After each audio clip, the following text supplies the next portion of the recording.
사피엔스. 유인원에서 사이보그까지 인간 역사의 대담하고 위대한 질문. 인지혁명, 농업혁명, 과학혁명. 인간은 마침내 신이 될 것인가? 사피엔스는 약 135억 년 빅뱅으로 물리학과 화학이 생겨나고 약 38억 년 전 자연 선택의 지배 아래 생명체가 생겨나 생물학이 생기고 약 7만 년 전 호모사피엔스 종이 발전하여 문화를 만들고 역사를 개척하는 지점에서 이야기를 시작한다. 저자는 과거에서 오늘날까지 이 거대한 수만 년의 역사를 관통하여 인간의 진로를 형성한 것으로 세 가지 대혁명을 제시한다. 바로 약 7만 년 전의 인지혁명, 약 12,000년 전의 농업혁명, 약 500년 전의 과학혁명이다. 과학혁명은 여전히 발전하고 있는 역사의 한 부분이고, 농업혁명은 새로운 사실들이 계속 밝혀지고 있지만, 인지혁명은 여전히 많은 부분 신비에 쌓여 있다. 끝나지 않은 발견과 빈약한 사료들을 근거로 펼쳐내는 상상의 언어들은 놀랍도록 이성적이며 빈틈이 없어 독자들을 몰입하게 한다. 저자는 역사 발전 과정의 결정적인 7가지 촉매제로 돌, 뒷담화, 농업, 신화, 문, 모순, 과학을 지목했다. 인지혁명의 시작으로 불을 지배함으로써 먹이사슬의 최정점에 올라선 인간은 언어 뒷담화를 통해 사회적인 공동체를 형성하게 되었고 수렵채집인에 머물던 인간은 농업혁명을 통해 기하급수적인 인구 증가를 경험한다. 늘어난 인구를 통제하는 강력한 무기는 종교, 계급 권력 등 허구의 신화들이다. 물론 수렵채집인 사회를 지배한 것도 역시 허구의 신화들이었다. 농업의 발달은 부의 증가와 정착생활로 이어졌고 사람들은 돈을 맹신하게 되었으며 돈의 맹신은 사회적 모순을 야기한다. 500년 전 과학혁명은 우리에게 이전 시기와 완전히 다른 세상을 열어보였다. 이 혁명은 역사의 종말을 불러올지도 모르고 뭔가 완전히 다른 것을 새로이 시작하게 할지도 모른다. 40억 년간 자연 선택의 지배를 받아온 인류가 이제 신의 영역까지 넘보고 있다. 인간의 지적 설계로 만들어갈 미래는 어떤 모습일까? 사피엔스는 이런 중요한 순간을 살고 있는 우리에게 다가올 미래에 대해 어떤 전망이 있는지, 지금이 전망을 가져야 할 때라고 말한다. 평원에는 호모사피엔스만 남았다. 저자는 이런 장구한 과정에서 발생하는 수많은 모순의 순간순간을 통해 역사에 결코 자비가 없음을 섬뜩하게 보여준다. 이 세 혁명을 통해서 인간은 끊임없이 질주해왔지만 과연 이 세 혁명은 인간과 그 이웃 생명체에게 어떤 영향을 끼쳤을까? 그것이 이 책의 주제다라고 저자는 책의 서두에서 밝히고 있다. 10만 년 전 호모사피엔스뿐만 아니라 네안데르탈인, 호모 에렉투스 등 최소 6종의 인간종이 살던 평원이 마치 눈에 보일 듯 생생하게 펼쳐진다. 저자는 이후 호모사피엔스 종이 어떻게 유일한 승자로 지구상에 살아남게 되었는지 아느냐고 독자들에게 묻는다. 사실은 이렇다. 200만 년 전부터 약 1만 년 전까지 지구에는 다양한 인간종이 동시에 살았다. 왜 안 그랬겠는가? 오늘날에도 여우, 곰, 돼지 등 수많은 종이 동시대에 살고 있지 않은가? 몇만 년 전에 지구에는 적어도 6종의 인간이 살고 있었다. 여기에서 이상한 점은 옛날에 여러 종이 살았다는 사실이 아니라 오히려 지금 딱 한 종만 있다는 사실이다. 네안데르탈인이나 호모 에렉투스가 사라진 평원에는 호모사피엔스만 남았고 인간의 발길이 닿는 곳마다 대형 동물군들이 홍수에 쓸려가듯 사라져버렸다.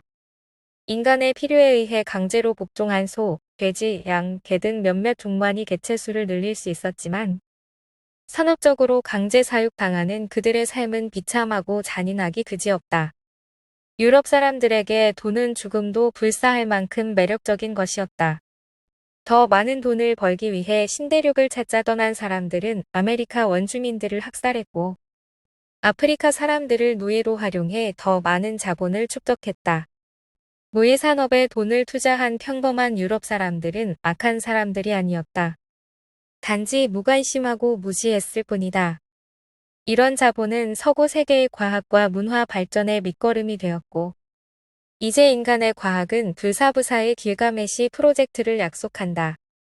하지만 저자는 이런 기술 발달도 모두에게 공평한 것은 아닐 것이라고 예견한다. 부자들은 영원히 살고 가난한 사람들은 죽어야 하는 세상. 이런 미래가 곧 도래할 것이라고 말이다. 앞으로 몇십 년 지나지 않아 유전공학과 생명공학 기술 덕분에 우리는 인간의 생리기능, 면역계 수명뿐 아니라 지적, 정서적 능력까지 크게 변화시킬 수 있게 될 것이다. 유전공학이 천재 생쥐를 만들 수 있다면 천재 인간을 만들지 못할 이유가 어디에 있는가? 우리가 일부의 처제 밧쥐를 창조할 수 있다면 평생 배우자에게 충실하도록 유전적으로 타고난 인간을 왜 못 만들겠는가? 우리는 수렵채집인 선조들보다 더 행복할까? 한 권의 책으로 역사의 모든 것을 재고할 수는 없다. 하지만 사피엔스에서 한눈에 본 인간의 역사는 매 순간순간 책장을 넘길 때마다 생각할 거리로 넘쳐난다. 가진 것은 얼마 없었지만 기대는 높았던 옛사람과 가능성은 활짝 열려있지만 좀처럼 만족할 수 없는 현대인 중 누가 더 행복한지에 대한 철학적인 논의는 특히 흥미롭다. 저자는 인간이 지금보다 더 강력했던 적은 없지만 우리가 선조보다 더 행복하지는 않다는 것이 이 책의 주요한 메시지 중 하나라고 인터뷰에서 밝혔다. 진일보한 현대 인류는 왜 더 이상 행복하지 않은 것일까? 이전 시기에는 타인의 폭력으로 인한 사망률이 높았다면 이제 사피엔스는 스스로 자신을 죽이고 있다. 권력도 돈도 기술도 있지만 우리는 여전히 왜 그래야 하는지 이유도 모른 채 이것들을 추구한다. 위험한 만큼 매혹적인 기술은 신성모독 그 자체이다. 저자는 우리는 스스로 신이 되려 하는 길목에 놓여 있다.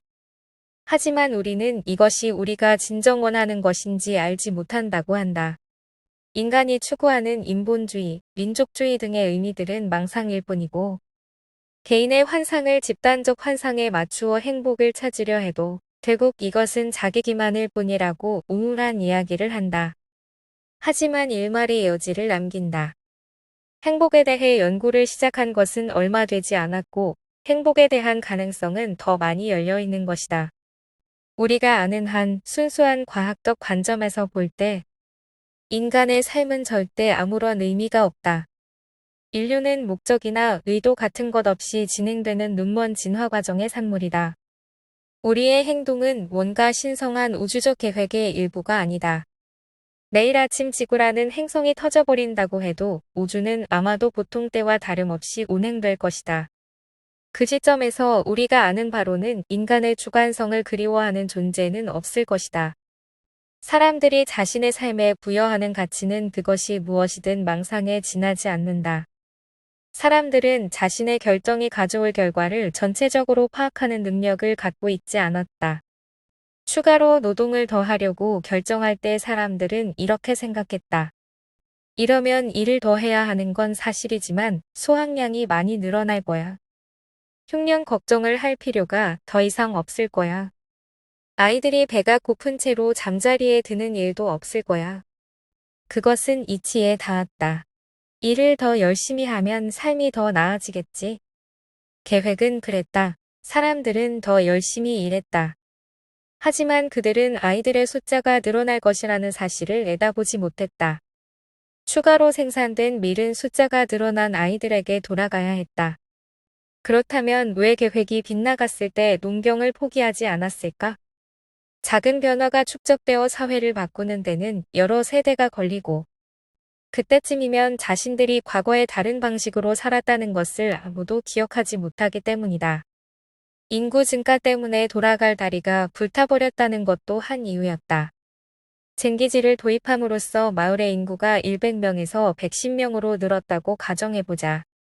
이 중 자신들이 자발적으로 굶어 죽는 것을 선택함으로써 나머지 사람들이 과거에 좋았던 시절로 돌아갈 수 있도록 할 10명이 있었겠는가. 이제 우리는 무엇을 인간이라고 할 것인가. 지금으로부터 10만 년 전, 지구에는 호모사피엔스뿐만 아니라 네안데르탈인, 호모 에렉투스 등 최소 6종의 인간종이 살아 있었다. 이후 호모사피엔스 종만이 유일한 승자로 지구상에 살아남게 되었고, 이제 그들은 신의 영역까지 넘보고 있다.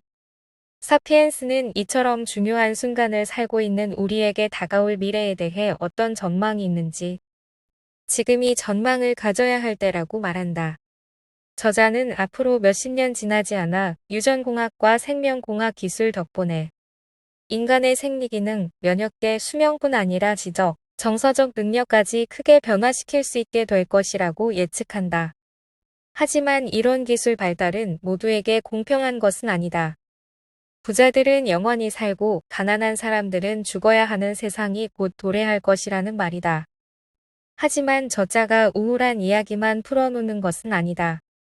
그는 행복에 대한 연구를 시작한 것은 얼마 되지 않았고, 행복에 대한 가능성 역시 더 많이 열려 있다고 말하며 일말의 여지를 남긴다.